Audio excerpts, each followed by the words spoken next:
Okay, just to give you guys a brief update of, what's going on, because I know a lot of people are asking questions, and it's not yet a totally 100% clear to me, but I will give you guys everything that I have on the situation. So this is what was happening at approximately 2:30, 2:45, 3 o'clock in the morning. Errol Spence was traveling in his white Ferrari at a high speed. Okay, he was speeding more than likely, probably drinking, at 3 in the morning. I'm pretty sure he coming back from a club or something like that. Anyways, he was speeding at a high rate. He lost control of his vehicle. The vehicle veered off to the left to the median. It hit the median. The vehicle ended up flipping 3 times and ejected Errol Spence from the vehicle. So what it sounds like what happened to me is, well, basically what it is. Errol Spence lost control of the vehicle. It veered off to the left. He hit the median. He springboarded out of the Ferrari, and the Ferrari went flipping down what basically seems to be a freeway. So when it comes to Errol Spence injuries, you're going to have to look at a man who's been ejected, I don't know how many feet in the air, and returning and landing on pavement on top of going at a high velocity. So it's probably some bone breaks and a lot of skin scrape damage, but definitely some things are broke depending on how he landed. But he got ejected from the vehicle. The vehicle flipped 3 times.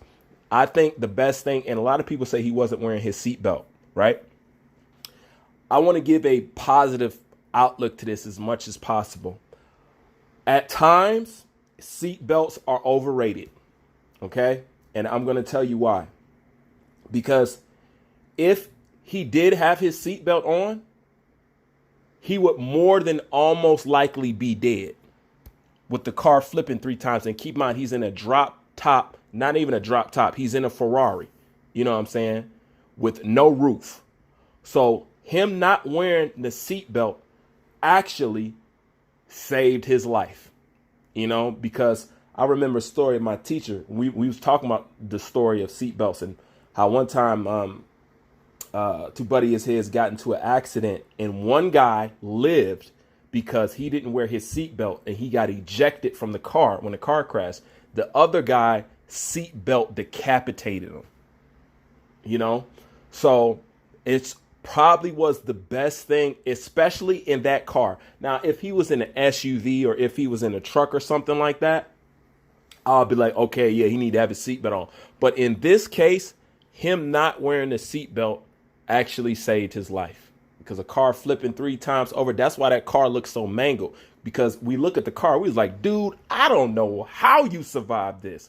Well, thankfully, he wasn't in it when the car took majority of the damage. It was when the front end got smashed in, but it took majority of the damage. So for the most part, it seems that Errol Spence either was racing somebody or was just feeling the need for speed. Now, I'm not going to lie. I have a guilty pleasure. Matter of fact, I talked about it just last night with somebody and everybody knows it's about me. And I'm going to tell you something. And I'm ashamed of it, but at the same time, I don't care what people think, because I know how wrong it is. I'm not a drinker. I really don't drink. I am a social drinker. But when I do drink, one of my favorite activities when I'm drunk is driving. I know, I can hear y'all saying it now. I know. I'm sorry. I love drinking and driving. Now, it's not like I do it all the time. I do not drink. Okay. I just drink whenever they pull me out to the club or something like that, because I'm one of those people that you got to do that to. Because if you leave it up to me, the gym, the home, and my office, that's really it for me. You know what I'm saying? So I always got to get pulled and dragged out to these places. But when I do drink, one of my favorite activities is driving and playing my music. I love getting on the freeway, speeding, and blasting my music when I'm drunk. It's the most freest feeling in the world to me, But I know it's bad. I do. But I have to admit, that's one of the best feelings in the world to me is drinking and driving. And trust me, I know how fucked up that sounds. But More than likely, that's what he was doing. Could have been racing somebody, could have been whatever. But another thing I've also said about this, and you guys are going to think I'm crazy, but I'm pretty sure it's a lot of people out here that actually agree with me and you feel the same way. I am a better driver when I'm drunk. I know a lot of people be like, oh, man, come on, man. Yeah, man, even you front. I swear to God on everything that I love and everything that is holy. Me, with liquor in my system behind the wheel, I am Mario Andretti. It's not because I think I'm drunk. My awareness of the car, the length of the car, how close I am to the curb, how many inches somebody is behind me, my cerebral when I'm drinking, and I know people are like, no, man, you just think you're all that. You just think you have all that when you're drinking. That's just the alcohol. I've proven it time and time and time and time again. When I'm out and we're drinking, I'm the guy that people want to drive. I'm always the guy that people want to drive because I prove that I can drive no matter how fucked up I am. You know what I'm saying? But I'm a good driver, period. But when I'm drinking, my precision, and because I'm so focused, I'm not lost. Like, I'm so focused on the road. I'm aware of everybody behind me. I'm aware of what's in front of me or what's in back of me. I'm just locked in and zoned like that.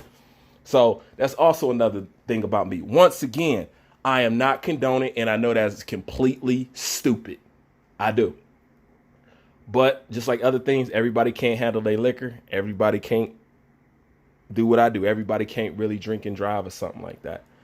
And I just hope this is a lesson that he could be able to walk away from at the end of the day. But anyways, I got to get back to work. I'll catch up with you guys later. Tell me what you think in the comment section. Bruce Vane, I'm out. Oh, yes. And a lot of people saying that he's on life support and all this other stuff. As of right now, Errol Spence is not on life support, but he is in intensive care. Like I said in my last video, they said his injuries are serious, but they are not life-threatening. So that's why I say you're looking at probably some broken bones, and he's probably missing a lot of skin. You know what I'm saying? So that's just that. All right, I'm out.